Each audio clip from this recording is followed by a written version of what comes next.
Hello guys, in this video we are going to talk about how to get BullX Bot early access or a fixed waitlist. So right here it's pretty simple.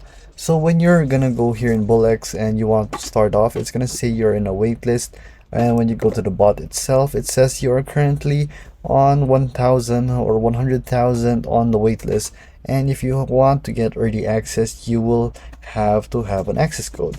So here I have an access code for you guys. It's called start equals access and then underscore OF 40 QYH WVIP. So there you go. So use this code wisely and you can start trading on BullX. But for BullX Neo, like I am right here, it's a different story and a different code. So this is for the BullX regular only if you are a regular user for BullX and not for BullX Neo. So BullX Neo is going to be another separate video for you guys, but this is the access code.